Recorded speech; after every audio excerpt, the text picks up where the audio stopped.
All right, welcome everyone to the August 29th Militarized Equipment Ad Hoc meeting. It's about 6:06 right now. We are going to get started, and today we are going to talk about less lethals, which is encapsulated in Training Bulletin 3-H, as well as chemical munitions, which is encapsulated in Training Bulletin V as in Victor -F as in Frank .02. And Lieutenant Turner is going to present for us. Your co-host.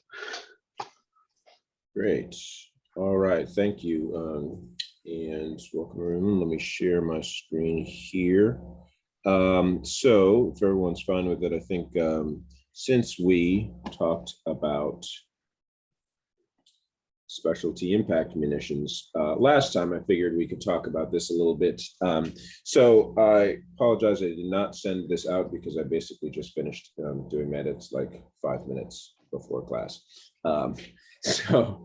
That being said, I know we got a chance basically last time. For anyone who wasn't here or is watching this one and did not watch the last meeting, we got a chance to talk a little bit about specialty impact munitions and this training bulletin. So specialty impact munitions encapsulate sort of impact weapons that can be fired at a distance. So think the police baton, yet at a distance that allows for a lot of standoff. The police baton is typically used as especially now in policing, not before, but now used in policing mainly as a defensive weapon to overcome someone who is actively fighting, assaultive resistance. So SIM are used in slightly different way. Specialty impact munitions, SIM, frequently used for things like where a situation is trying to be de-escalated, but someone may have like an edged weapon or is presenting a active assaultive threat to people who are near that person. And so the officers are using time, distance, maybe cover to try and take that person into custody, but then can use this intermediate force option impact weapons against that person. So we talked a little bit about this training bulletin last week. There was to talk about the purpose, authorized uses, goes into some of the training and things like that. So do see last week's episode for more. But just in terms of some of the minimal changes that I made just now to the training bulletin. So first off, authorized use, I did kind of change and move some things into the authorized use section so that it specifically says authorized uses are only for those who are trained and currently qualified. So that caveats down those who can use these. And then I split it, the authorized use, into 3 separate sort of buckets, as a use of force, as a distraction or to target objects, and then against animals. So the as a use of force is the biggest one. That is the one where it impacts the people the most. And this is specifically uses some language still from our current use of force policy. And then I did move some of the things that were in the prohibited uses section up into this section. So for instance, before it just said the use of impact weapons is an intermediate use of force, I changed that to say the use of SIM is an intermediate use of force, because this is the thing we are talking about directly, SIM. And then that this use is not authorized against persons who are only engaged in non-compliance or passive resistance. That line echoes something that's in the prohibited uses section, which was already there. So again, to sort of cut down that and really focus the authorized use section. This stayed the same. Then I just sort of put this little subheader in here as a distraction and target objects to separate this paragraph out from the authorized uses as a use of force. And then inversed that part about animals and specifically called that as an authorized use to subdue, distract, or chase away vicious animals, but not to dispatch animals. So much of this, the rest of this stayed the same from the last time. A change that I made, obviously I removed that part authorizing a use to chase away vicious animals, because that was an authorized use, not a prohibited use. The only prohibited use stays this dispatching animals. I added this part here. So there is a minimum safe distance for the beanbag rounds, or the minimum that we teach the officers, which is 7 yards, about 21 feet. And so there's a prohibited use. Now it says absent that person presenting a lethal threat, where lethal force would be allowed, that these beanbag rounds not be used against a person within 7 yards. So I just got that information from the range staff. That is what they're teaching, is 7 yards. That's a little different than the manufacturer's recommendation, which is lower than that, but I think as a safety gate, that is what the department is teaching. And so having that in policy seems appropriate. Then we keep this line about people prohibited against those who are engaged only in non-compliance or passive resistance. And then I did add a prohibited use here about shall not be skip fired, and then specifically define what that means. Intentionally fired such that the round impacts another surface first before striking the intended target. So skipping off of things. Still keeping this here. So I want to highlight this point just to remember that we had a discussion last time around people who are under the age of 18. All right, so this is a question, and this is one that we talked a lot about. I talked with the assistant chief and other members after the discussion we had last week around the possibility of the department having a prohibition on using these against people who are under a certain age. I did check our policy on the police canine, says that absent some certain exigent circumstances around the person posing in a specific threat and command authorization, I believe that the canine should not be used against persons who are known or reasonably should have known to be under 15. This SIM policy says 10. And you can see that we did not change or propose not changing that, but that I did add a line to, and these are all considerations that members shall consider as applicable to the incident. So you can see there are many things about whether that person is armed, what type of level of force is appropriate to overcome their resistance, things of that nature. It does talk about if there are language or hearing barriers, if their person is under the influence, if they have mental or physical, psychological impairment. And then I added this one consideration. And what is the age of that person? And does their age factor into the level of resistance that person is posing or the immediacy of the threat that they present? The reason we did that is precisely because these are impact weapons. So there already is a pretty tight gate around using intermediate force. But the department is concerned about having a blanket statement against using SIM, especially against persons who are sort of in that juvenile range, precisely because it is a less lethal use of force that's designed, and the way it is deployed is trying to avoid situations that otherwise might turn into lethal force encounters. And considering that, I think that the executive staff believes, and the training staff and I concur, that setting sort of a hard gate for the use against juveniles would create a situation where we might accidentally create more, or the possibility of more lethal force encounters, especially considering the type of crime and the perpetrators of those crimes that we are seeing in the city of Oakland at this point. Erickson, you have a hand up? Yes. Can you hear me? Yes. Okay. Thank you. Yeah, I just had a few questions and comments.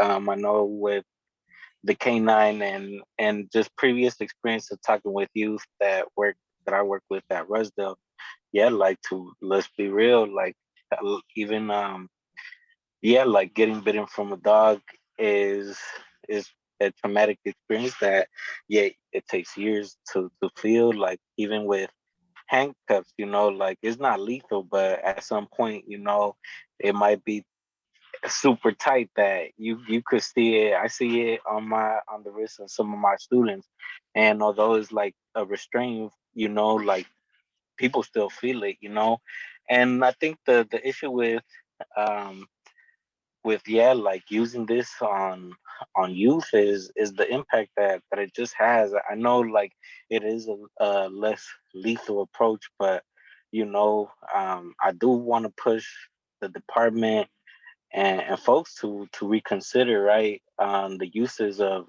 even like non-lethals, even when it comes to chemical sprays that juvenile halls are moving towards not using them, even prone restraints.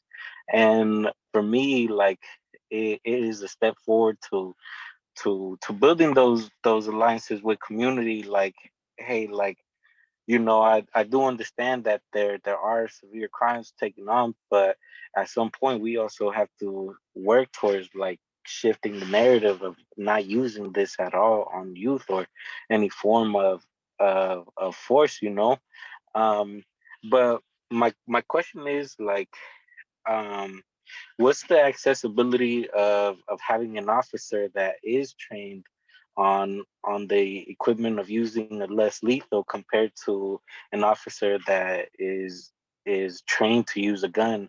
Is everybody generally giving a course of using this? Because I think it'll be better to, like, even if the department agrees, like on using it, well, what's the accessibility of having somebody that's trained and deal with the situation at hand, right? Because it could turn real heavy real quick, so yeah, and compared to officers just being trained to use gun, like what's the ratio, or like, is yeah.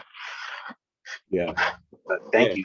Yeah, absolutely. So I think you made a few really good points that I want to call out before I answer your question. I think the first is that, the trauma that these can induce. This is, not only for youth, but anyone, right, who has a weapon used against them. These are weapons. It is called out specifically on our use of force policy. I think that was a really prescient idea by the members of that ad hoc to call these less lethal weapons, because that is what they are. It's very unfortunate that our law enforcement has to use weapons in our society. We're not there yet. I agree with your sentiment that I'd really like to be there. And I think that one of the things, while I don't think we're there at the point that we can say specifically that we won't use these against youth, period. We'd like to be at a point where we don't have to use weapons against anyone, period, when we're enforcing the law. But that really we have so many of these controls, like you see in this document, that it really cuts down on a lot of that, on the use in general. And that's against anyone, youth or adults or anyone. So, but to your question, what is the sort of accessibility of these less lethal weapons? Because as we know, every law enforcement officer gets trained in a gun. And the question is, well, how many of them are, have these other tools available to change this thing? So for us at OPD, every officer is trained on how to use these SIM, the specialty impact munitions. Everyone is trained on that, every sworn officer, and they get retrained every continued professional training cycle. So that's every 18 months at least, that they get retrained on that. They're issued these rounds, so they are required to have them. And then our use of force policy specifically says that every sworn officer is required to carry at least one less lethal weapon on their person. That's typically their taser, but that can be pepper spray or their baton. Most officers carry all three. So that is something that we're intentionally calling out while still controlling these weapons, these less lethal weapons. We realize that at this point, considering the state of our society and the fact that all law enforcement officers do carry guns, making sure that they are trained and continuously retrained and have available these less lethal weapons, hopefully will keep the chance of a lethal force encounter as at its lowest level.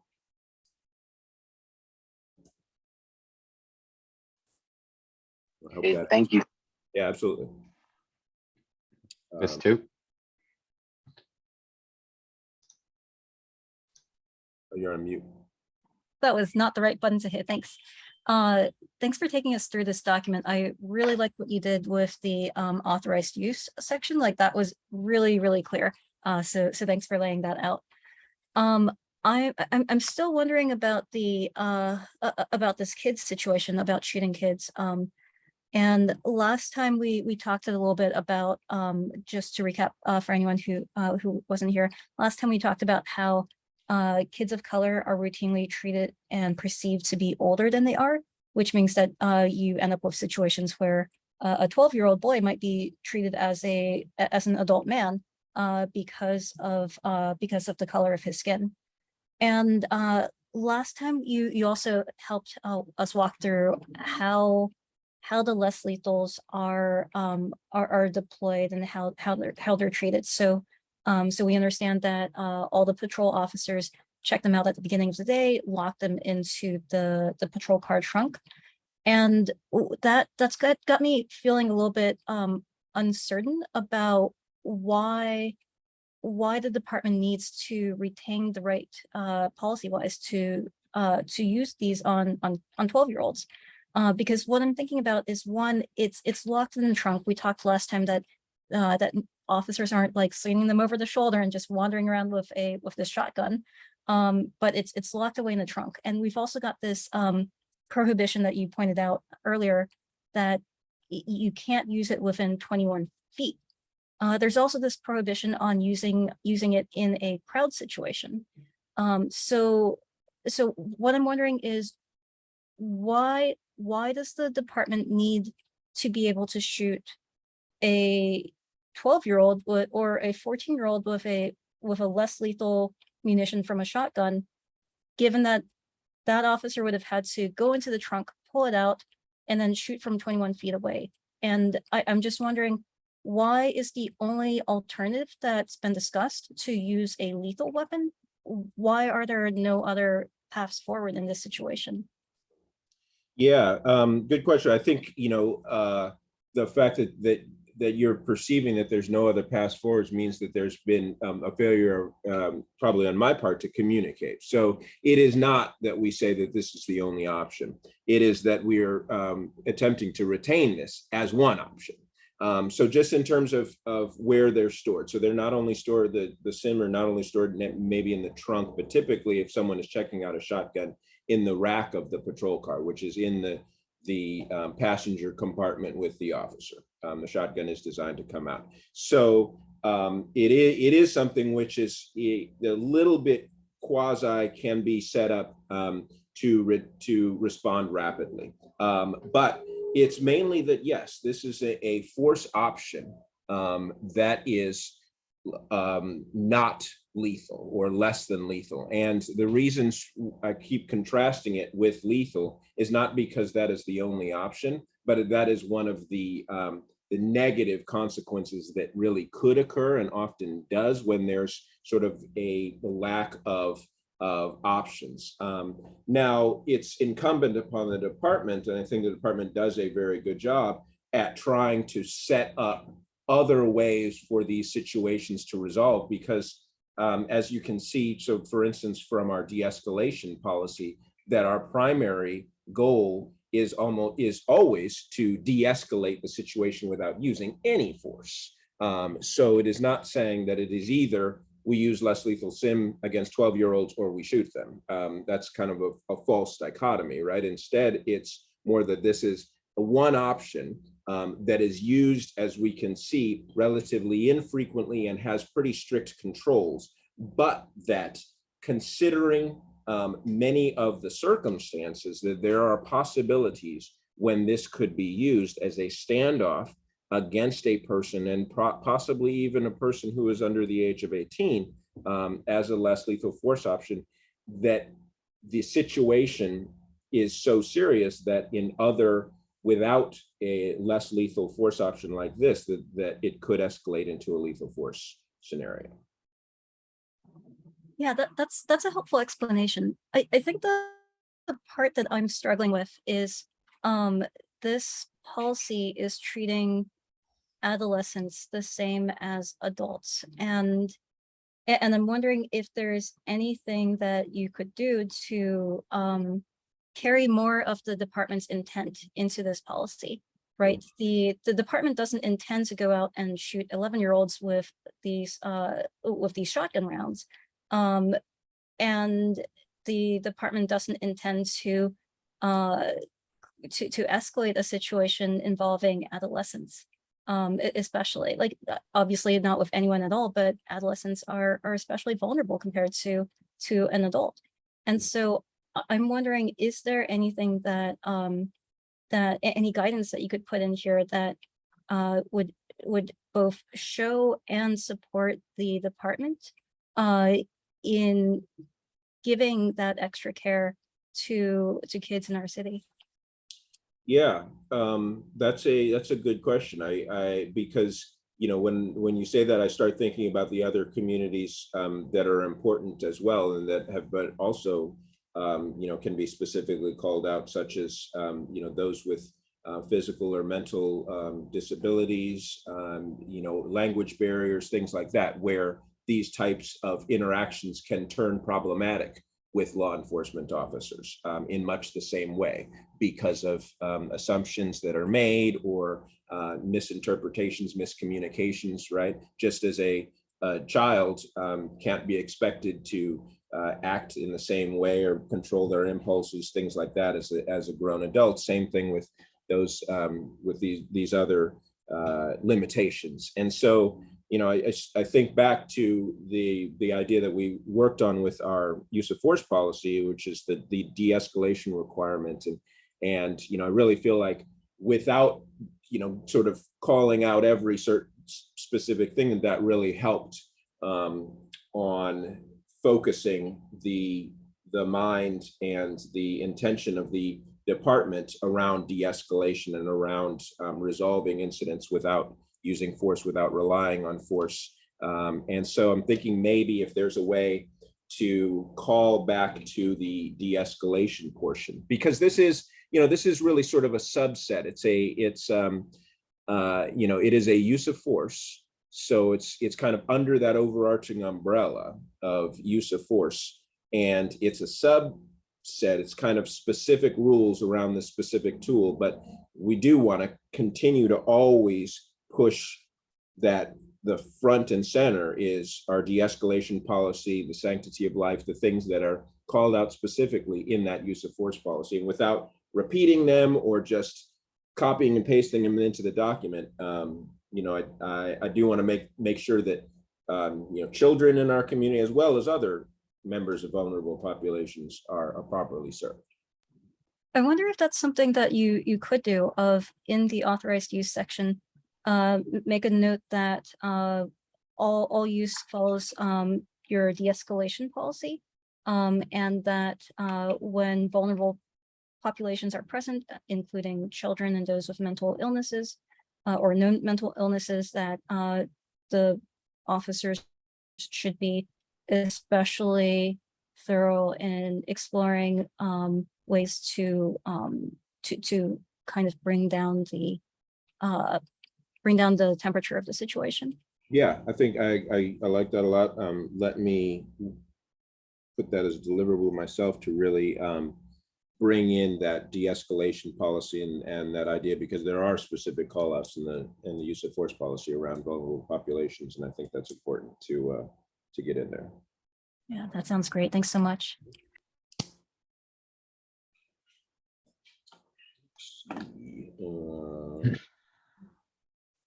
Lieutenant Turner, finish whatever you're doing right now, and then afterwards, can you scroll up to authorized use? Yes. So yeah, let's go back here. Try and get the whole thing on the screen. So there it is. And then can you show us the footnote that corresponds with intermediate use of force, footnote 3? Yes. So intermediate force is, it's this one right here. So it's this, and this is one that exists in the current draft of the policy. It's a reference to the specific case Diorley versus Rutherford. This is a 2001 case where a person, a male adult, was, I believe, suicidal, came out, did not have any weapons, and then without warning was shot by like sheriff's deputies in some other part of the country, hopefully, and was struck, and his eye was put out. So these have significant consequences. Even though this is a relatively old case, I do like to keep this one in there. This is one I teach during use of force because these have significant consequences if used improperly. So when I look at K3 and look at intermediate use of force, it looks like intermediate uses of force are only authorized or permitted for those who are actively resisting or assaultively resisting. Is that right? That is typically the case, yes. Or perhaps anything that could be higher than that. Right. Yeah, lethal force, it may not be the best, but it would be authorized. Oh, sorry. What I mean is resistance, Right. other than whatever's higher than assaultive resistance. Yes, life-threatening resistance. So if Right. the person was posing life-threatening, you could shoot them with a beanbag round, yes. Should we just put that in here? Yeah, so this is, I know it's like referring, it's directly pulled from K3. Those are the three circumstances where it would come Yeah. from. I don't know if K3 is going to change. I don't know if the department's perception on when SIMs can be used or what situations as a use of force are going to be different. But part of this is that I think when we think about these things, we think about sort of the parameter. When we're just reading a policy, we don't think about the parameters in which something's going to be used. And so when it says not authorized against persons who are only engaged in non-compliance or passive resistance, I don't think it's quite understood that what the department envisions using this for is overcoming resistance, right? And overcoming specifically active resistance, which is body movements, running, or bracing, or assaultive resistance, which is something that where they are coming at an officer. right. I think that restricts sort of the imagination of what it is that SIMs can be used for. Mhm. And I appreciate that it's not being authorized against persons who are only engaged in non-compliance or passive resistance. But since it's use of force and we're sort of defining what the authorized use is, it strikes me that it would bring a lot of clarity to this document that it's specifically for overcoming, and sort of just the phrases from K3 and then just citing to them rather than defining exactly what they are. Yeah, I think absolutely that would be appropriate. So you're talking about K3 and like section right. So I'm looking at F3, which is intermediate less lethal force, which does include the special SIMs spelled out, and it says they're intended to overcome active and assaultive resistance. Yeah. And I assume it, although it doesn't say there, that it can also be used to overcome life-threatening resistance. Yes.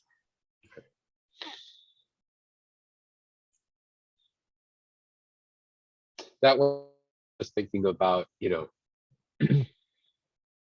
oh, you can't use it in these situations, but whatever your imagination runs, it can be used in that situation, right? Like, I highly doubt officers are just going out and shooting kids with SIMs just on the street or whatever it may be. It may have very particular reasons. I still think that we could probably restrict the age range, but then I get into issues of how does an officer know when someone is 12 versus 13?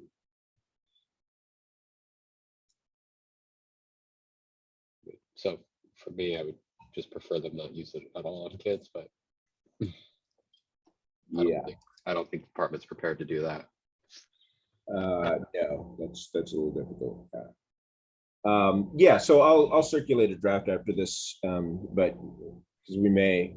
So one of the and this is sort of neither here nor there. But one of the reasons why I kind of kept a lot of this language that's not like fantastic is because the less sort of surgery we do on the document, typically the easier it is to go through it with other folks. But you know, sometimes it's just you gotta lop off the patient's arm. So in this case, you may have to take some of this stuff out or repurpose it. So I was playing with that a little bit. But yes, I definitely think we can add, yeah, this part here, right? And specifically refer back to K3.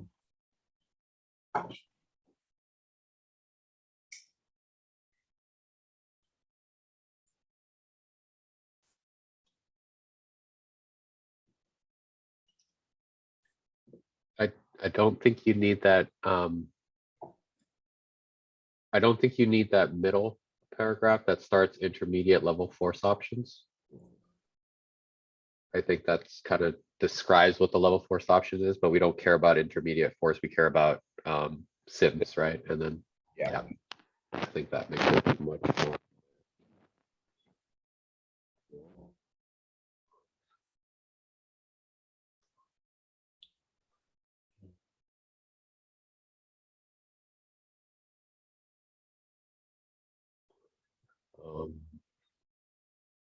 Anyone else have thoughts about authorized use?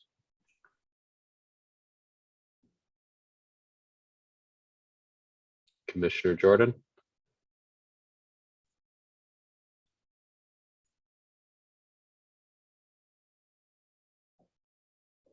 Maybe we could. Sorry, yeah, no, I'm good.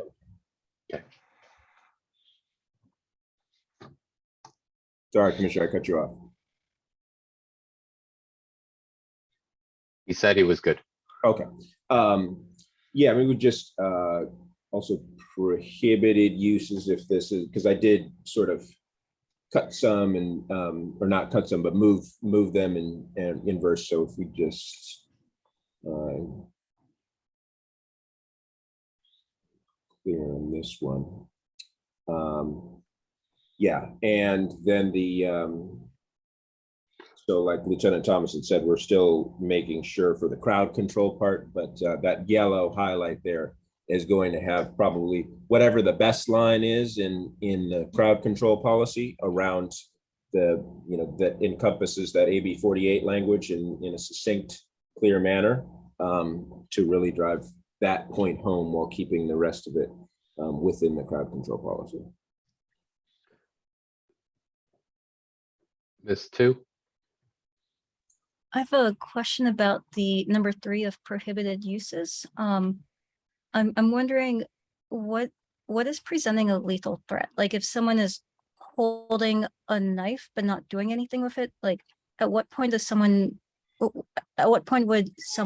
having a weapon be a lethal threat versus not a lethal threat?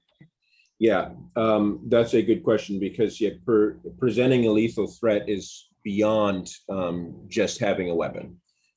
So what we use to determine lethal threat, one of the ways that we determine that is through this this look at several different factors: the intent, the means, the opportunity, and the ability.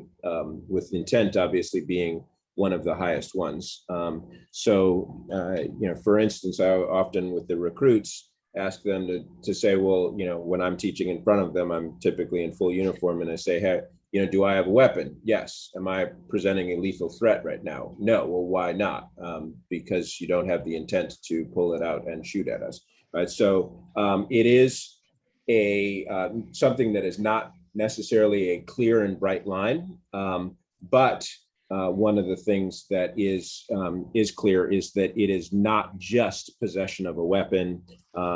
You know, it is the confluence of all these things. And typically one of the things that we try to get rid of or to try and negate are some of these opportunity things. So the opportunity is, does the person have the opportunity to use the weapon against the officers? If, say, for instance, that person has a knife and now we are behind a vehicle, you know, several yards away from that person, their opportunity has been taken away. They at that point would not pose a lethal threat, for instance. Okay, that's helpful to know that there is a definition and it's covered in training. One other question I have about the prohibited uses is there any way that we could add some language to clarify which or how these apply in crowd control situations? I'm looking at number 2, and I think under AB 48, even in exigent circumstances, you aren't allowed to intentionally target those areas when it's a crowd control situation. So because those would be lethal for us, at least the way that this is taught is that if you do intentionally target those areas, it is lethal, is considered lethal force. And so I don't have, I haven't been working on AB 48 specifically, but said that one's, yeah, maybe Assistant Chief, you could tell me about that one, because in terms of lethal force when someone's presenting a lethal threat.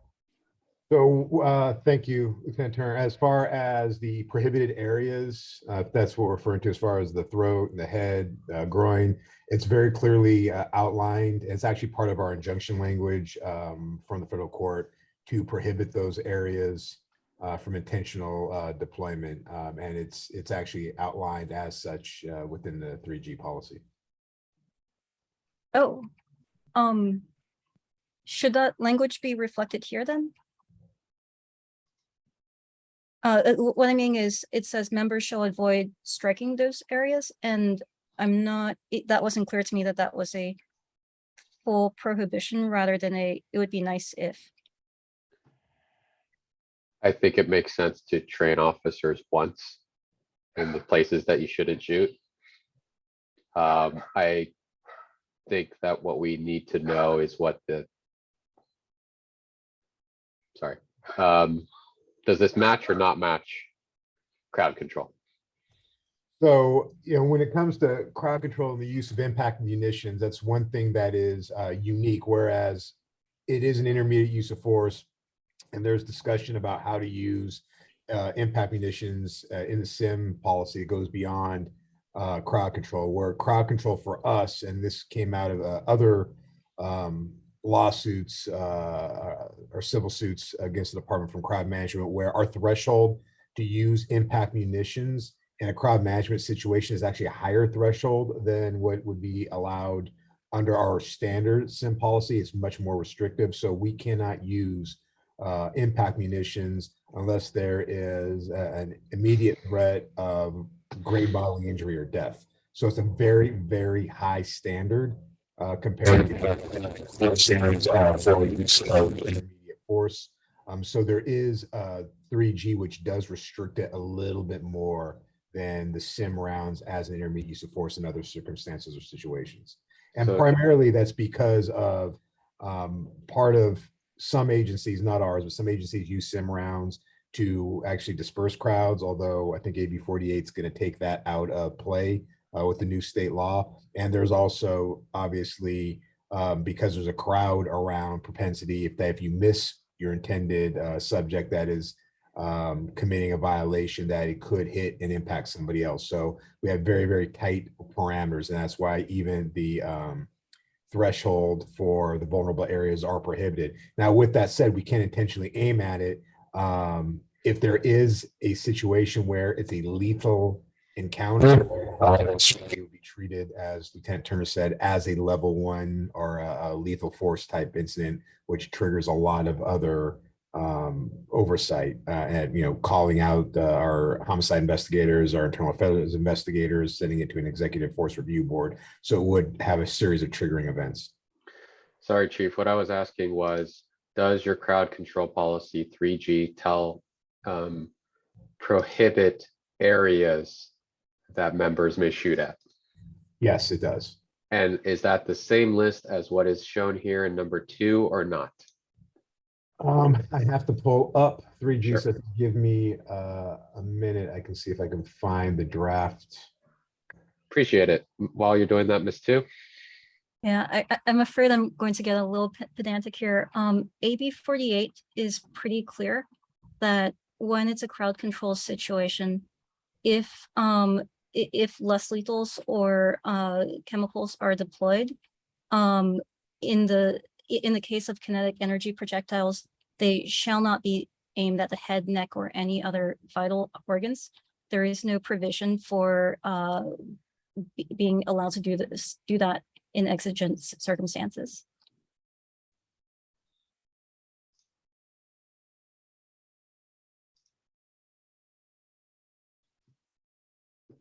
Here's running a little slow, so my just pulling up the draft.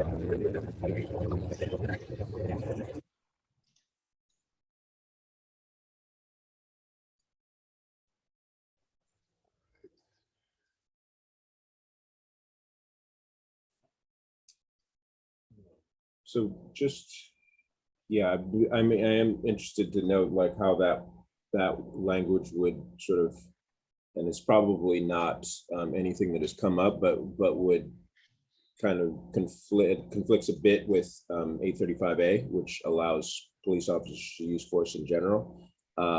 So these are of course edge cases, right?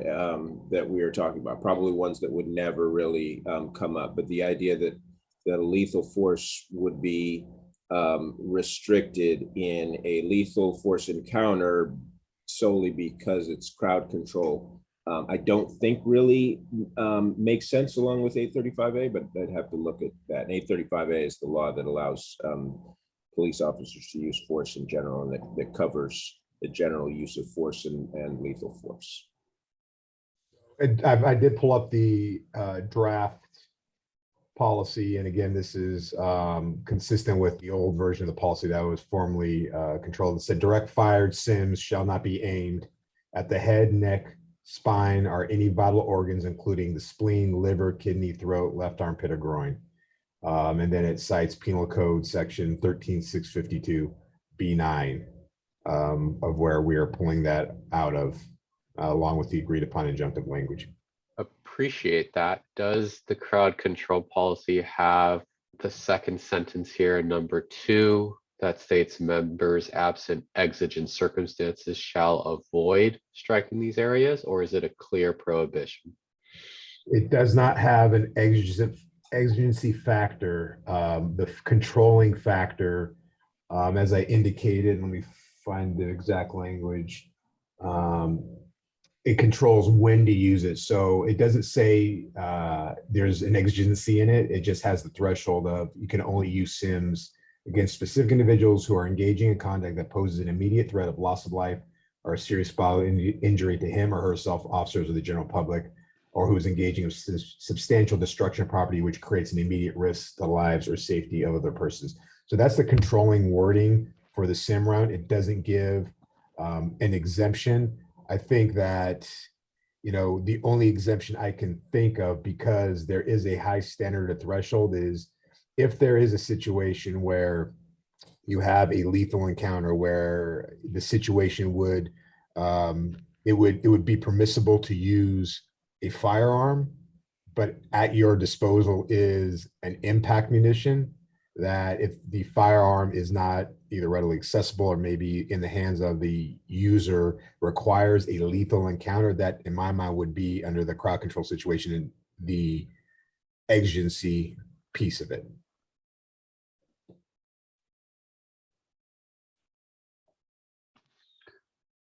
Okay. Thank you.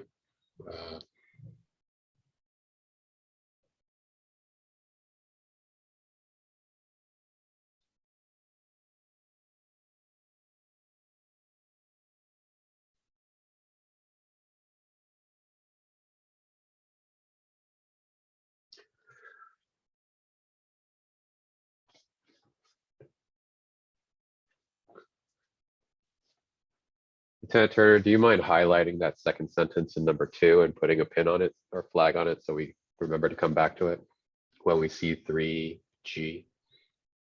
Yeah. I just want to make sure that we're consistent. Correct me if I'm wrong, but from a training perspective, I think it's easier to train everybody in one way, even if it is a very specialized situation with crowd control. And I wouldn't want members to be confused and remember the wrong standard. Right. I mean, it does seem like the first line is pretty much the same. This one says shall not intentionally target, and the line in the crowd control is shall not be aimed at, and then the list of the prohibited areas is the same. So we're very close. It is, I think, this policy, the SIM policy, sort of falls under our typical use of force, which is envisioned even in 835A and AB 392, which modified 835A around the use of lethal force, whereas the crowd control policy is kind of envisioning a situation in which the main goal of the officers is crowd control. It is not defending themselves or another against an imminent threat to life. So I get there's different legislators, different groups, different committees kind of write things, and they slightly conflict a bit, but I think in terms of where we are, we're basically there.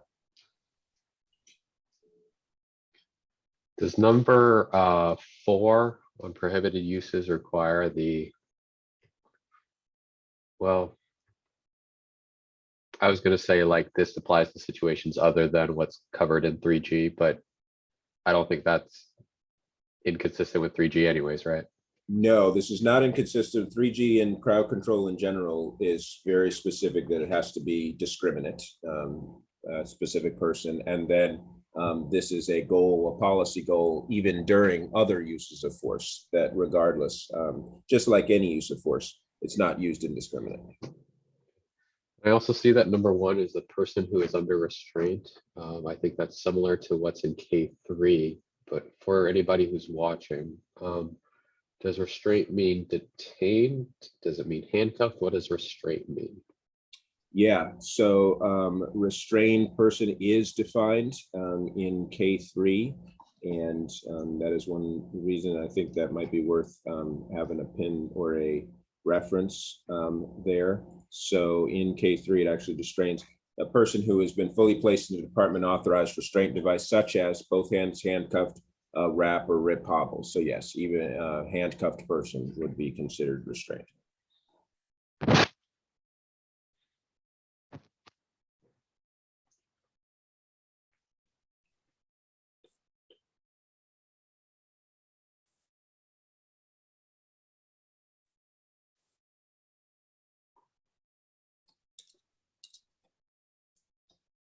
Any other thoughts on prohibited uses for 3?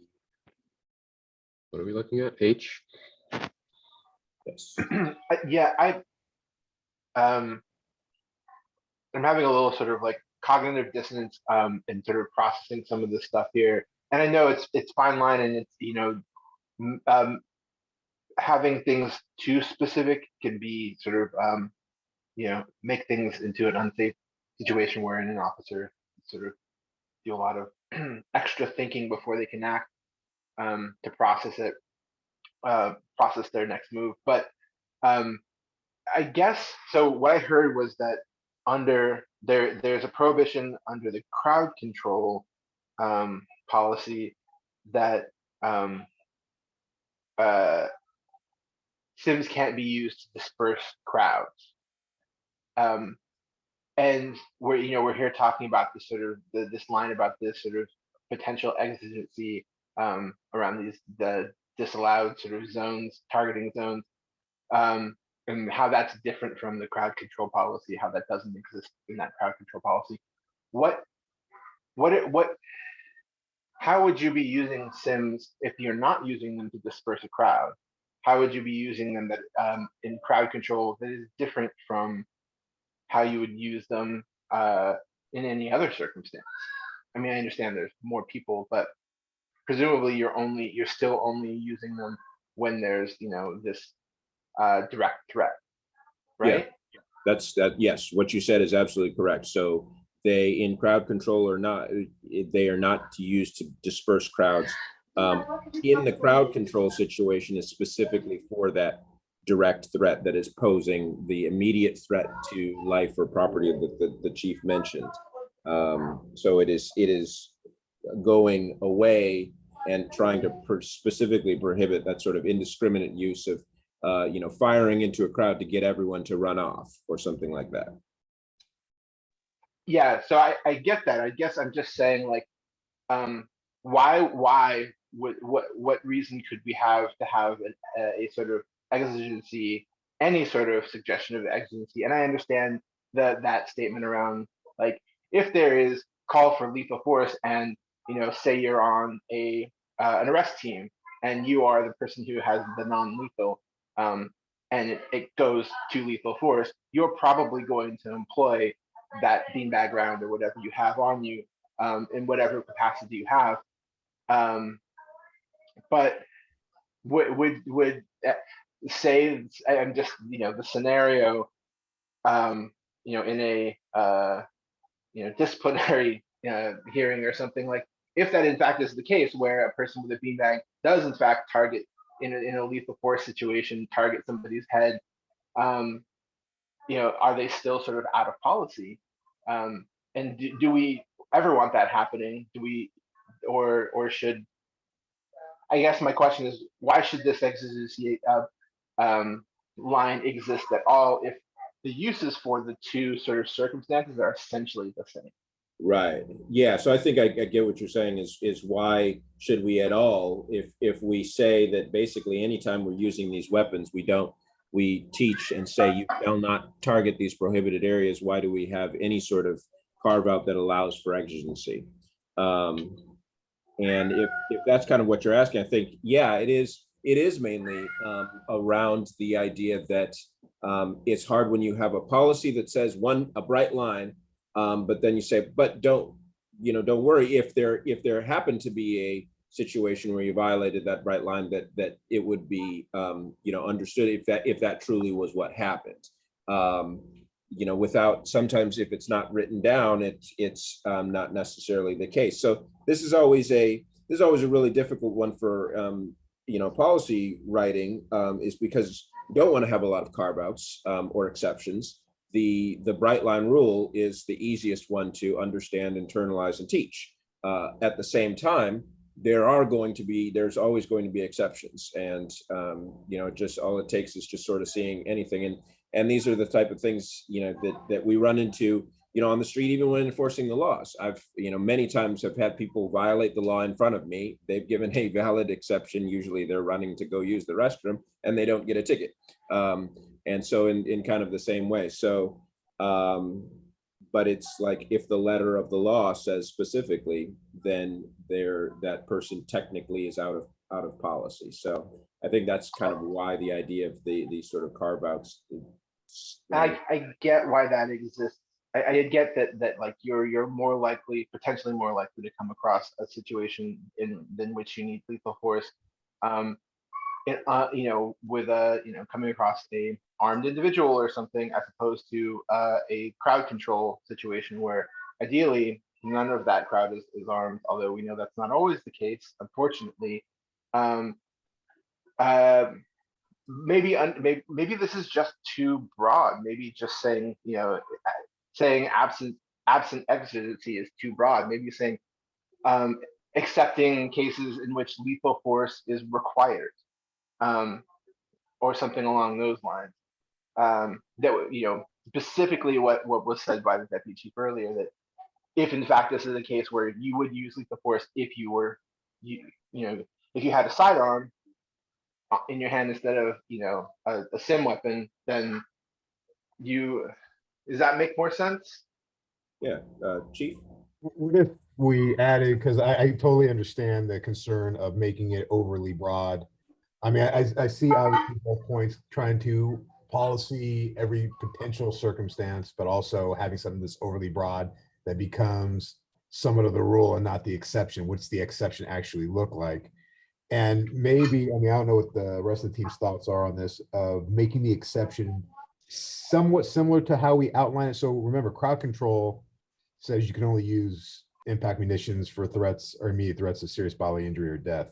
Maybe because that's the restriction for other usage of impact munitions to aim in those prohibited areas, the restriction is somewhat similar, meaning you shall not intentionally target unless there is an immediate threat of death or like serious bodily injury. So to the person who is, again, maybe charging at another community member, an officer with a knife, the person that is not part of a DAT will be less lethal, and they're the one that has the shot to stop the individual from making contact, and they see that as the most effective usage because there could be a risk of immediate death or loss of life if that were to continue on. So maybe something around those words instead of other than exigent circumstances, making it a little bit more higher bar of saying absent that presents a lethal threat for loss of life.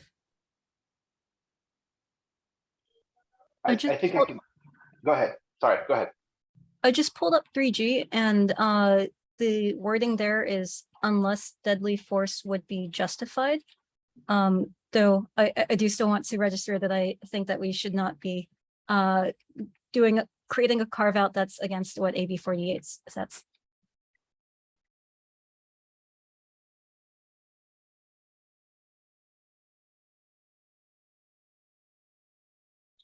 So yeah, it does sound like Commissioner Jordan and Chief Allison are kind of saying the same thing, which is that the exigent circumstances is broad. I could say, yeah, exigency is me just need to get home because I want to watch Game of Thrones. So that instead saying, something similar to absent the engaged person presenting a lethal threat or engaging in life-threatening resistance, members, and the shall avoid is a kind of ambiguous too, right? Shall not target these areas.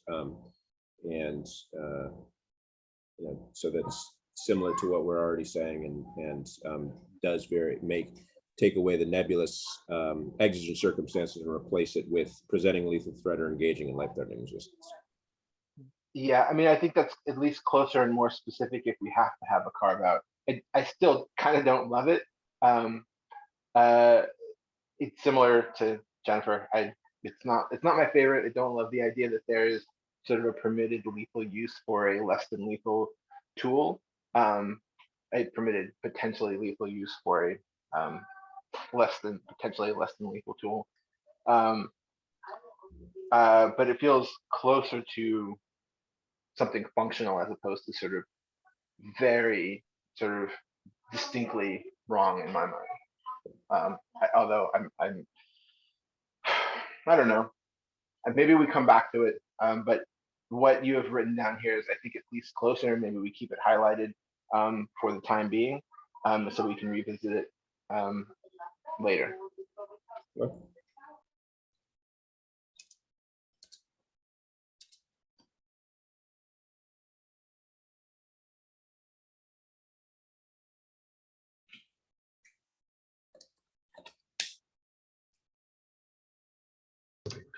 Any other thoughts on prohibited uses?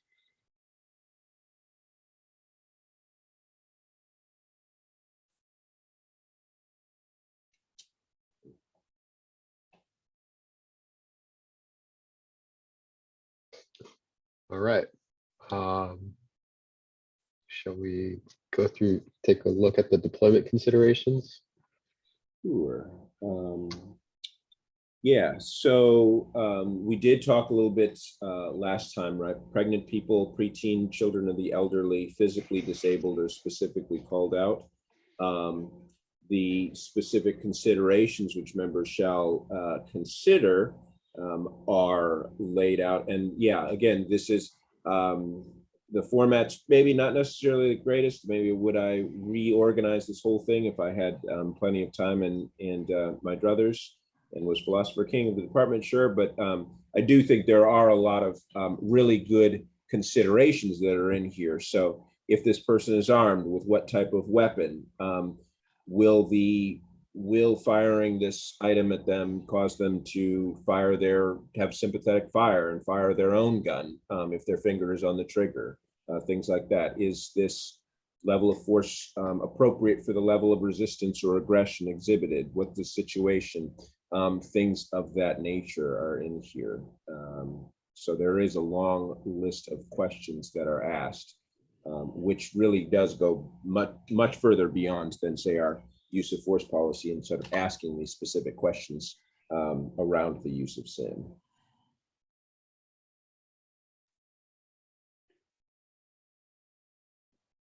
It's two. I'm wondering if it would be helpful to spell out what consideration means. I think what this policy is moving towards is if there are these situations, then take a moment and think just a little bit harder about whether there's some other way to accomplish what you're trying to do that doesn't involve firing this weapon. And if that's the case, I'm wondering if there's a way that we can make that more clear, so that way when officers are reviewing the policy, they know what it means to consider the circumstance. Yeah, I'd probably put it a little bit different, though I agree with that. I think it's what we're trying to do is really have them consider the risks that these things present versus the need to use it. So it's a little bit of the same thing. I agree again with the sentiment that we're trying to overcome using weapons at all in our enforcement of the law, but at the same time dealing with the realities of our situation. Yeah, in terms of talking about considerations, and really, because this is something that comes up frequently in our policies. This is sort of a theme in our pursuit policy and use of force. This one, it's always sort of, when we talk about totality of the circumstances, it's consider what it is that you are trying to accomplish, how important that is, versus the impact that this could happen or could have on the situation, that person, the community, etc., the world, right, as we've seen happen. So those are weighty questions for someone making a decision at that time. On the other hand, so I don't know, I'm kind of waxing philosophical here, but yeah, maybe how we could say a little more about what a consideration means. I mean, this does say here, consider the following factors which may have a direct effect on the engaged person, member, or third parties, which would influence the decision to use SIM. Maybe more about the decision, or why, what those balancing or competing interests or those balancing factors are there in that decision. Yeah, or maybe even call out that some of these answers might lead you to decide not to use the SIM, and just make a little bit more room for officers to recognize that not using the SIM might be the right choice to make here. Okay, yeah, I definitely like that. I like scenarios where we kind of force people to think about not necessarily always going down the path of force. So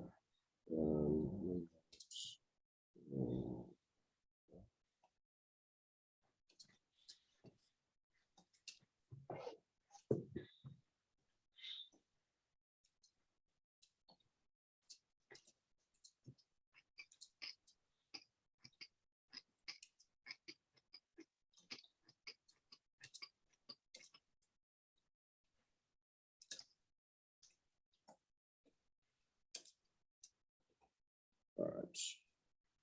Yeah, I think maybe a couple lines here around the decision, and whether the decision is not just how we use, but whether or not we use, or whether force is used at all, or if there are other options and things like that, and that these questions may inform that. Okay. I assume, but I don't know, that when you are training on SIM and use, you are training on these factors. Yes. Okay. Because some of these, when I think about it, so for instance, the question, what is the availability of spare, less lethal SIM? I don't know which way I don't know what the answers are, and I don't know which way those answers cut as to whether you're using or not using the SIM. But hearing that you are training on it, and I imagine during that training, you go through, if this is what you think, this sort of cuts against using SIM. If this is what you think, that might go more towards using SIM. Does that sound about right? It does. It's more about like how does this factor, how should this enter your decision making, or what are some implications around that? So when we talk about what are your availability for SIM, it's really talking about what's the availability to continue or to have other less lethal weapons, to avoid an issue where a lethal or less lethal use of force does not work, and then we sort of go back to a lethal force posture, which we've seen in other departments and other high-profile incidents.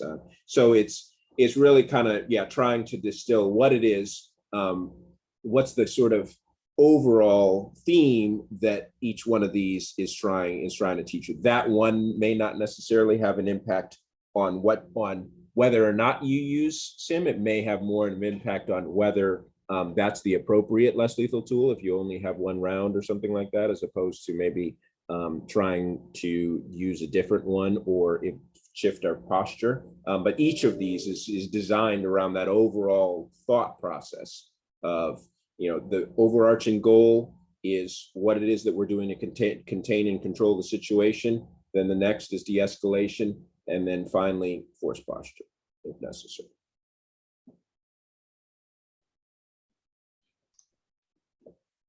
Thank you for that.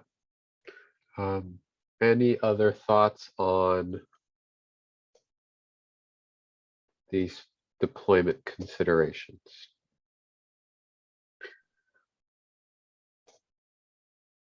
I'm mindful of time. Lieutenant Turner, could you, that was the set of 3 things that I think you went over at the beginning. Have you made any other changes to this document since our last meeting?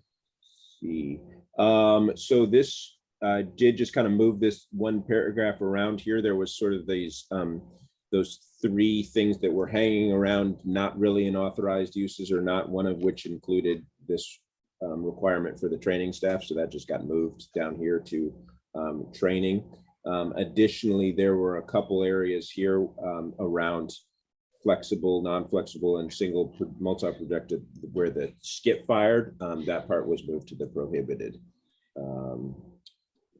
Other than that, oh yes, let's see. So I did add this. We talked about the minimum range for these, so that was added.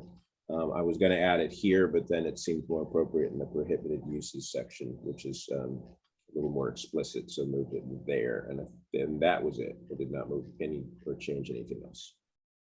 Okay, this 2. Can you go back to the diagram of the person in blue? Yes. Okay, all right, cool, thank you.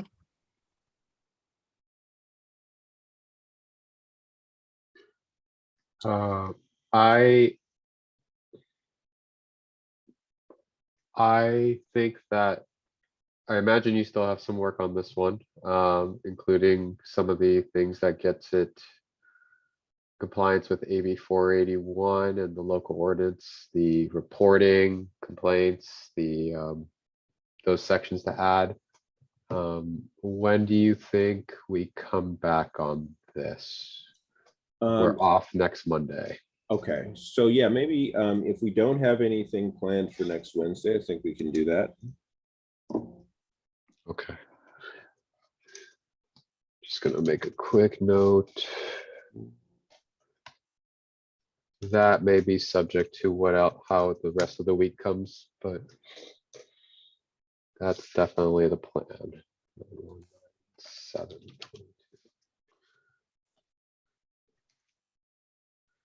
All right. Any other thoughts on 3H from the ad hoc committee? This is not the end, it's just for today.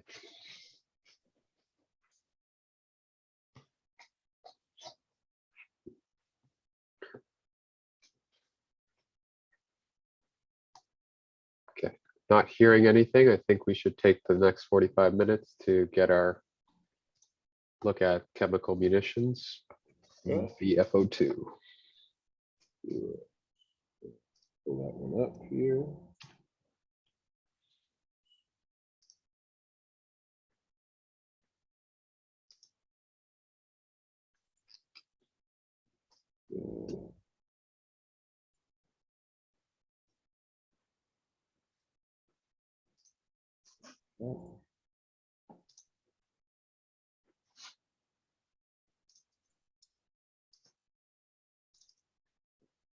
Okay. So chemical munitions. So yeah, as I mentioned, I do apologize. I did not get a chance to even get some of the things that we need or explicitly call out. All right, I think there's probably language in here that talks about purpose, authorized use, prohibited uses, and training, but it's probably not going to be as clearly cut as some of these others, and so that's going to take a little bit of moving around and things. But let me kind of go through the policy. We'll take sort of our first look, and then together we can kind of see. I'll share with you anything where I anticipate making significant cuts. I do probably anticipate making significant cuts in this area around crowd control, precisely because, and I'm going to lean on Chief Allison or Lieutenant Thomason here, if there are any areas where that is more properly addressed in 3G, our crowd control policy, because there are some specifics there. But enough sort of introduction. Let's sort of start out. So this policy talks about chemical agents, gives an overall description, talks maybe some language here that might be used for the purpose, and talks about the contamination levels, which is one thing that can occur with chemical agents. The ways in which they are deployed. This does not necessarily mean the department has these abilities, but aerosol delivery, blast dispersion, fogging, launching, or pyrotechnic release.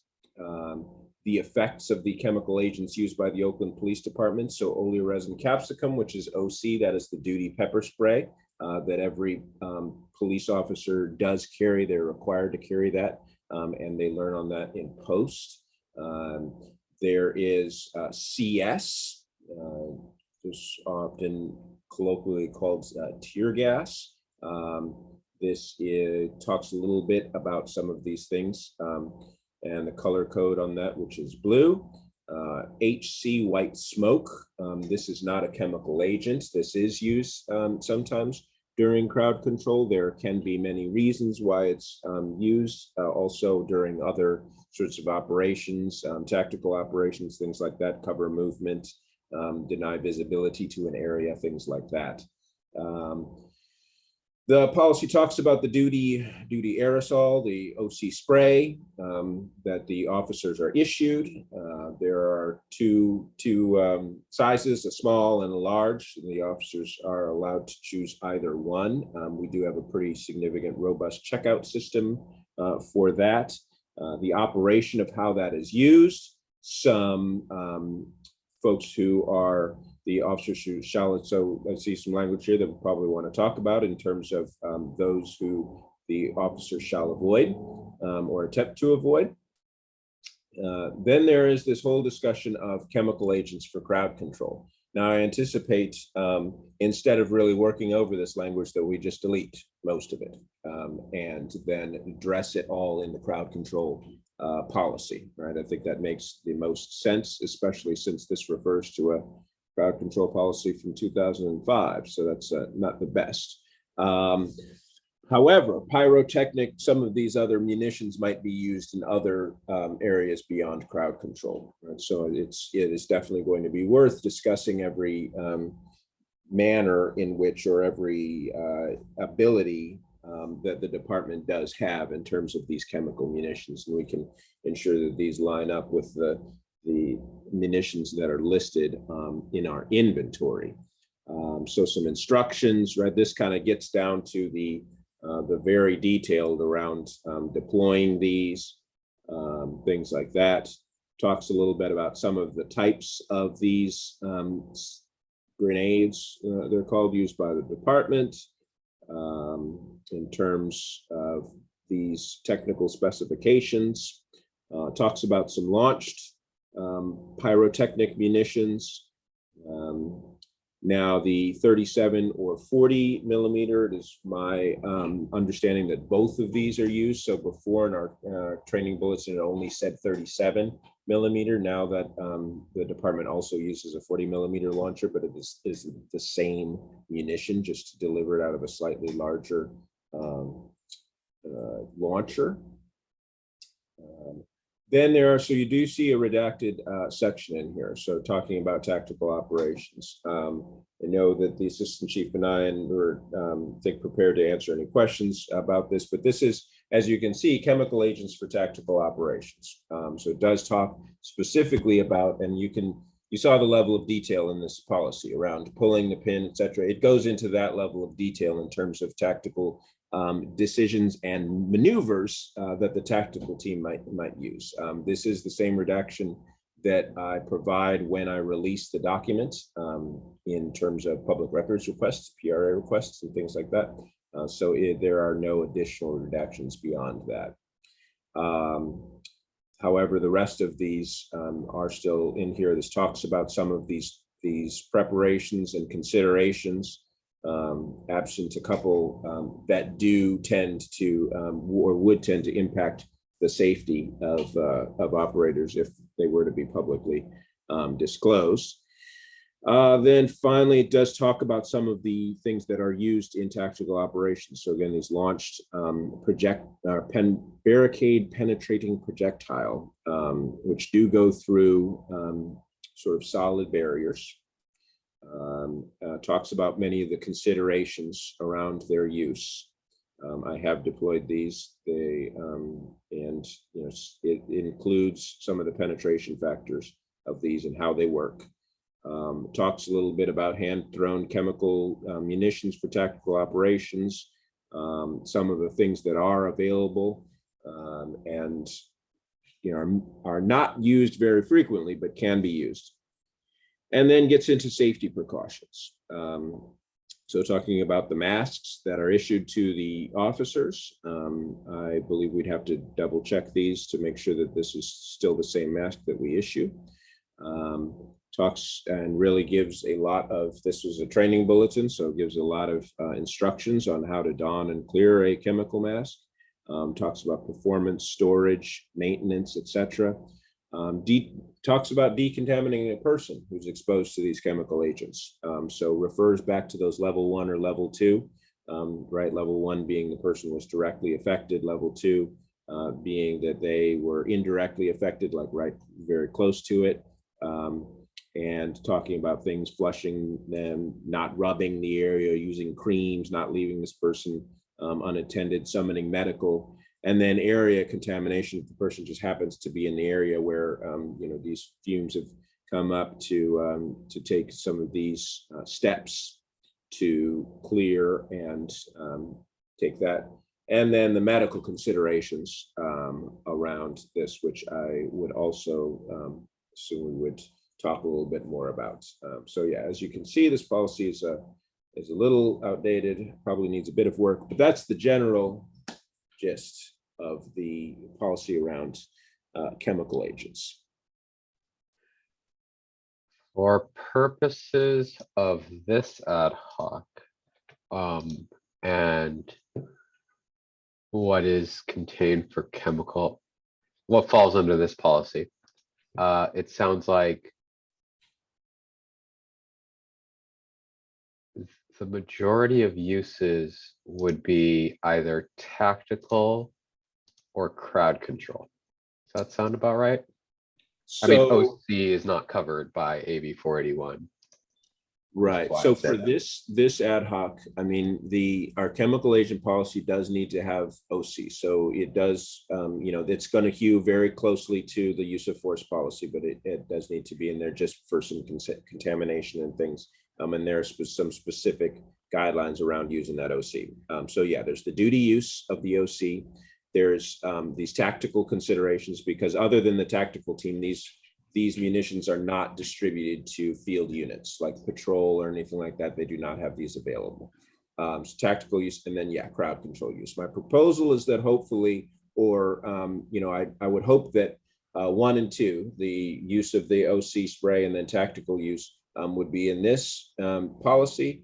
And then the crowd control could be in the crowd control one. I'm not sure if that's something that we can get to in an ideal world. That would be, would like to see.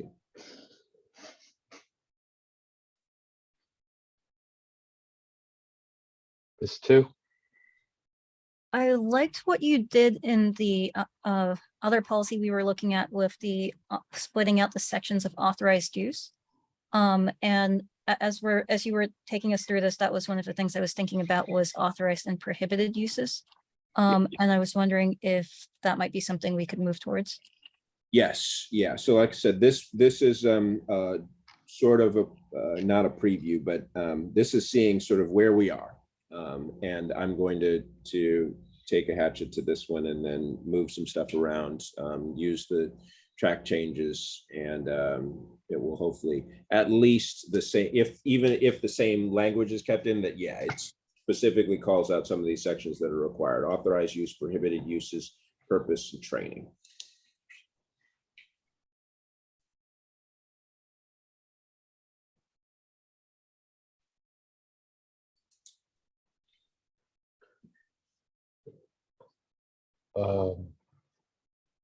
This too, did you do your checklist of things that the state and local ordinance require for this particular policy? I'm afraid I did not. That's okay. Sure, Lieutenant has that list and burned into the back of his mind by now. Yes, it's written in red. And Lieutenant, if it would be helpful for me to take a quick look at anything that you do before we next talk about it, I'd be happy to do a run through and help out however I can. Yeah, great. That would be helpful. For let's say for our purposes going forward, when we come back to this policy, we're going to need to see 3G, which we're going to see on Wednesday. Yeah. This policy probably goes, the final review would probably go well with 3G, whatever day we set. I also, does it make sense to, not for this ad hoc, but in our own review of how this fits with everything, look at the tactical operations policy? I know it's available on our website, on our ad hoc website, as well as the department's website, of course. But I know, you know, that was one of the original ones that I forwarded it to Rania. I don't know, you know, off the top of my head, how much it talks about that, which is kind of why I suggest that we really sort of, you know, attack the problem here.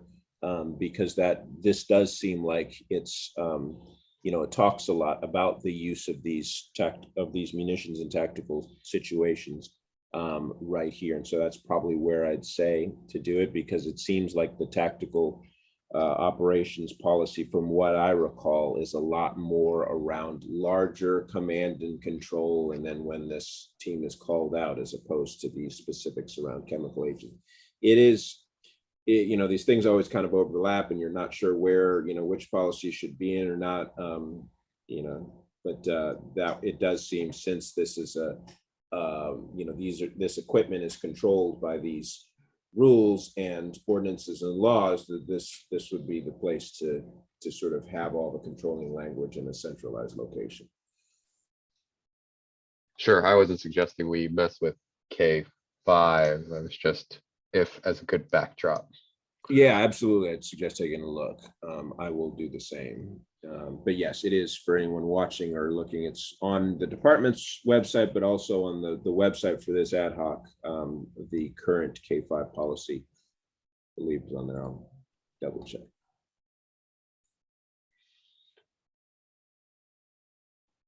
I think that one of the concerns that is brought up many times in tactical operations and use of flashbangs, tear gas, chemical munitions are vulnerable populations. Yeah.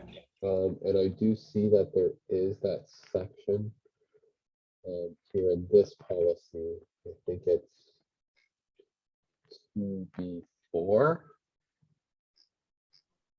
I'm wondering if you can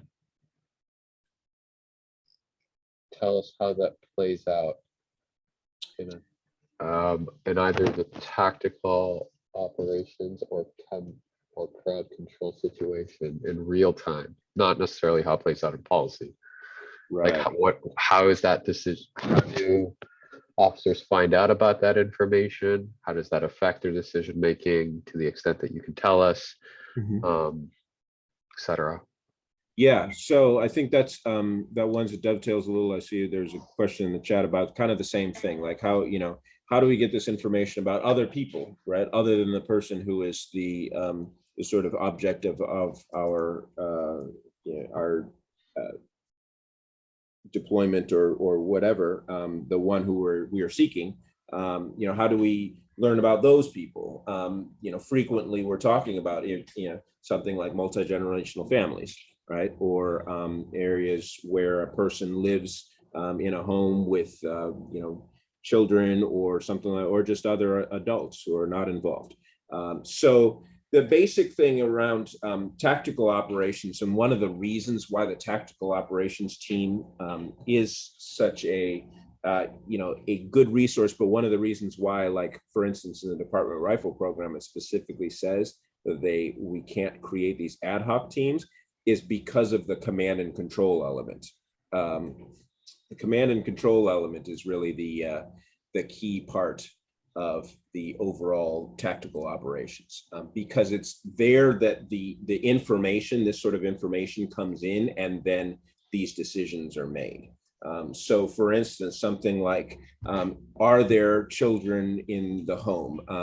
We might gather that information from many different sources. That could include everything from confidential informants to social media, to just looking at the driveway of the home to determine, are there children's toys present, right? Do we see a car seat in a vehicle that's in the driveway? All kinds of information that is coming in. And one of the best reasons to deploy a tactical team is you get that command element.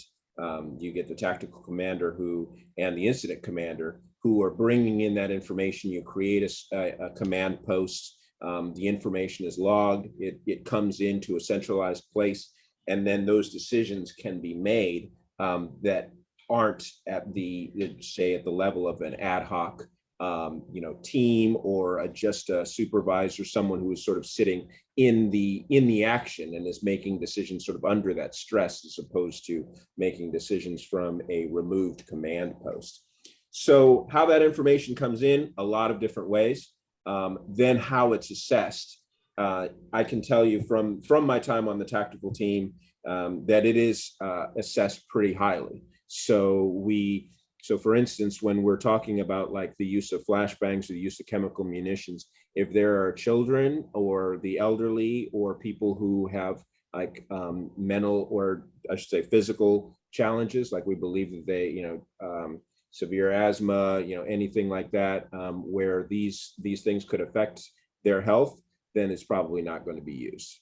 Or we're going to try and have some other option of addressing this situation. Now, everything is always the totality of the circumstances. I think I heard one officer telling me the other day that their instruction, one of their instructors in the academy said something like, always wear your vest, always wear your seatbelt, otherwise it depends. That's kind of similar, not to that extreme, but everything depends a lot on the circumstances of what we're doing. I will say that for the most part, those sorts of considerations come in, and they are going to impact the use or the decision typically not to use chemical agents, flashbangs inside the home, something like that, if there are going to be people, even people present other than the person, the focus of our attentions. There are other parts of that same question that you are looking at. And those are things that I think the questions are specifically the one I'm thinking about is, do people who share that space get advice on how to make the space habitable again afterwards? Is that something that the department envisions putting into the impact report? It wasn't on my mind until you mentioned it. How about that? So making space habitable after. Yeah, I mean, I think it is something that doesn't get brought up too often, but is often a complaint sometimes about, you know, the state of a particular place after an operation has occurred, how it is, you know, there's only so much you can do, but sometimes when I have clients who had search warrants come through their homes and family members say, well, they just wrecked the place and left and just dropped the search warrant. Like, what can we do to mitigate some of these effects and unintended consequences on property that is, you know, the casualty of an investigation sometimes. Yes. Yeah, agree. And I think there's space here, yeah, to talk about decontamination and also, yeah, how we can limit those negative effects. Eric, Mr. Amaya. Yes, thank you. I'll have to agree on that. A lot of times, you know, when I think one of the harder stories I've heard from directly from my students is literally that of, you know, once they go through your entire home, you know, especially in times when they're asleep, you know, um, and once it's over, it's like, you know, like what do you do in that situation and circumstances? Like those people need resources, right, medical attention, right? Even if they are not like directly involved for our subjects. And I do appreciate that you mentioned like multifamily, you know, homes, you know, because that is a big reality here in Oakland, especially when housing is so tough. And there, I will prefer like a deeper consideration for folks living in Oakland that, you know, are impacted by housing, especially in taking into consideration like uh yeah, the youth when there are kids or people that have have vulnerabilities that, you know, um they're just happen to be there. But yeah, I'd like to see some of that being implemented, especially just supporting youth. And yeah, one of the going back to our story, one of the youth just literally said like, you know, after everything was said and done, the officer literally said, um, "Do you need a ride to school?" And I think that, you know, that is unfortunate, and I think that wasn't the right approach, especially after experiencing that, you know. Yeah, But yeah, yeah. Yeah, I agree. This is, you know, I also teach in the search, we do a search warrant course, and to talk about that. And one of the ways, you know, that we address the serving the search warrant, executing the search warrant, finishing the search warrant, documenting, you know, and there's a lot of tension. And it's tough being the enforcer, the law enforcer, and then also, you know, trying to say the right thing at the end. You know, when there's you know, frankly, collateral trauma or collateral damage around these things. You know, when we enforce the law and follow the judge's orders, you know, do an intense search pursuant to the search warrant, and then, you know, there's still a lot of impact that people have to deal with, you know, in their day-to-day life that is just a reality. So if there's a way that we can mitigate that, I think that we definitely will try and address that. Great. Do like that. There are, unfortunately, many things that the department cannot mitigate in sort of its enforcement of laws and investigation and arrest of suspects, but there are many things that can be done to mitigate some of these effects. You serve a search warrant, well, that's probably a big red flag and probably leading to an eviction sometimes, but you know, you do what you can, and that's try to think about as many things as we can to mitigate these unintended consequences. Yeah. Um, Well, I know that this is the first time that we have looked at this policy. I do think that it probably comes back not next week, but in 2 weeks. To coincide with crowd control, which probably we will need some time to look at after our first look on Wednesday. Having that in mind, are any more thoughts on crowd control, sorry, on this particular policy, VFO2?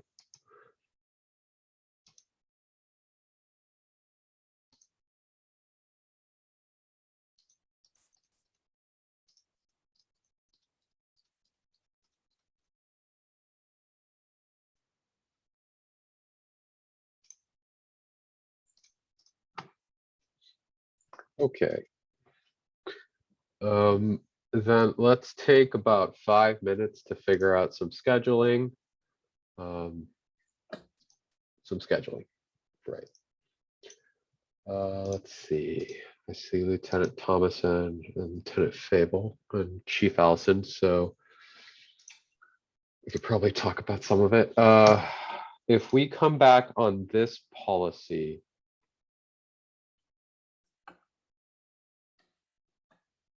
on the 12th or the 14th, would that also give us enough time to return on crowd control?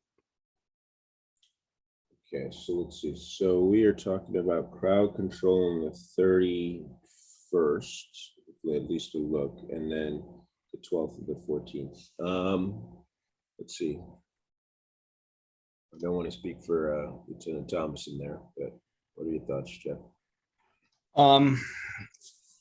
Especially if you go over K6 on Wednesday beforehand, and then I don't know how long K6 will take. And then at least go, maybe I can do a quick overview like Joe's been doing on crowd control. So it'll give you guys a shot of looking at it, and then maybe coming back on a different day, and then we just hit the meat of it, the questions, and then see what we can do. I'm pretty confident that we can get it done in at least a day and a half.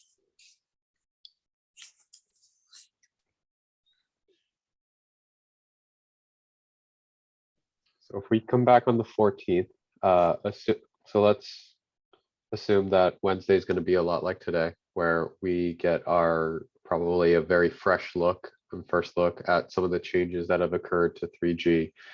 And we sort of have a broad or forest view of some of the concerns of the policy or things that should or should not go in, and sort of what still needs to be done. That gives about 2 weeks. If we give 2 weeks to come back on that on the 14th to finalize it.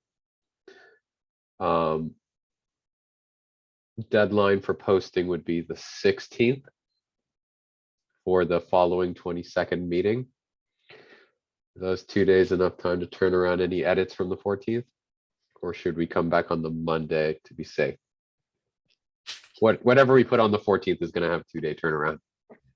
I think 3G is pretty important for the department, and I would like to see more time. So if we have to go earlier, then let's do it earlier. Okay. Let's schedule chemical and 3G and anticipating or looking forward on the Monday of that week, which is the 15th. Nope, that's not right. The 12th. Thank you. Well, actually, I'm going to be, the 14th is my birthday, so I will not be present on the 14th. The chief and I share a birthday, so we're going to go party together. Just kidding. Obviously. Yeah, definitely. And then we should also then plan to about what we're going to see on the 14th, so that we don't plan a policy that you're in charge of. What does that leave us? Do we still have to do robots since it's got the weapons attached? I forgot about that. Yeah, we do. I mean, I don't like volunteering for stuff, but we can do flashbangs. I don't think we've done that. And I can go over that. I anticipate,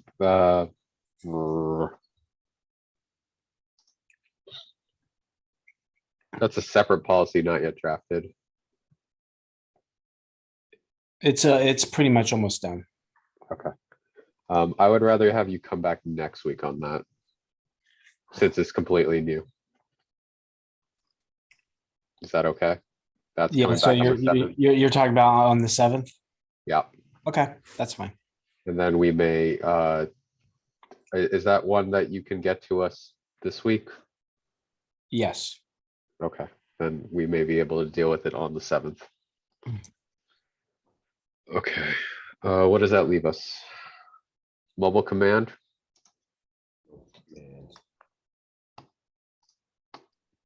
And is But that mobile one? commands not needed for local, right? Uh, I gotta double it check. is not, no. Oh, okay, We have some time for that. okay. What else do we need to fit in by the 14th? Breaching? Breaching is the only other one I think that we have not discussed. Yeah, flashbang and breaching.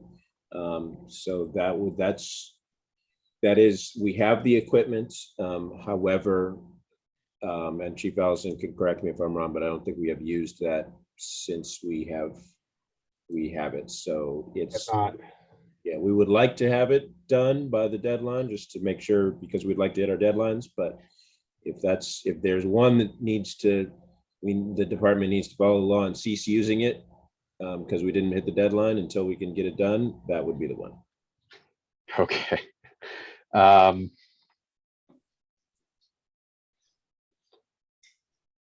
want to say on the 14th then, is going to be cleanup for robots, breaching, flashbangs.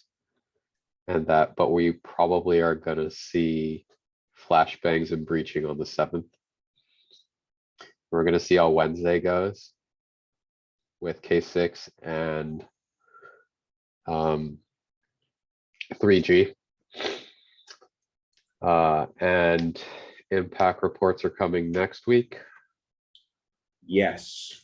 So yeah, we've got a couple drafts already and working hard on getting these other ones. Yes.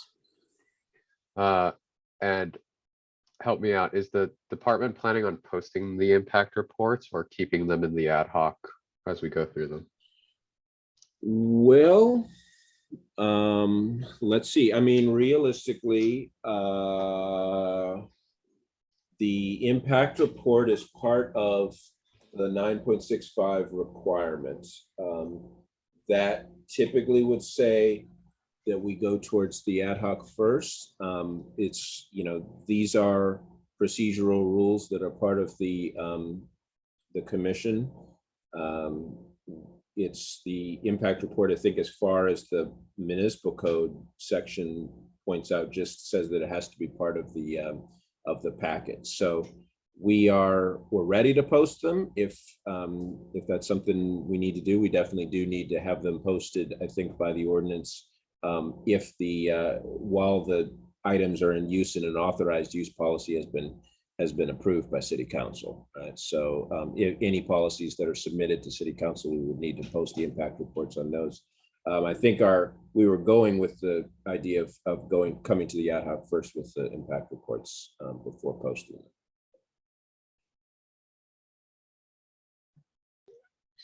I forgot to factor in the impact reports in terms of timing.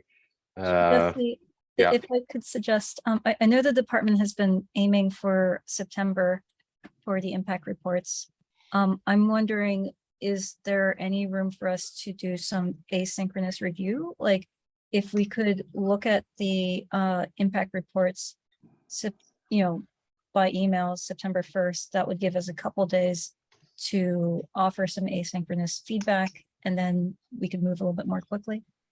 I absolutely agree with the asynchronous feedback. What I was thinking of actually was the public transparency portion of it. Because not doing asynchronous feedback provides less forum or public space to have public comment on the impact reports. And so having them posted might give us a means to have it available and displayed, and then we can figure out who's going to be the repository of comments or suggestions for it, probably myself or Lieutenant Turner. I'm going to think about that for Wednesday, but I do agree that we should be trying to get as much done offline as possible. You guys have access to that Conveyo or whatever that thing was that allowed for comments? All right, maybe. Yeah, well, I got help from someone from the city administrator's office, and she's going to regret offering more help. So we're going to see. Okay. Okay. Well, anything else for tonight? What did I do? All right. Then I think we can end early. Everyone get prepared for Wednesday. We're going to be going through a lot, case 6 revisions, as well as seeing the new 3G. Okay. Thank you all. Thank you all for all your hard work. Have a good night. Thanks. Take care. See you Good night. Wednesday. Good night. Bye-bye. Right.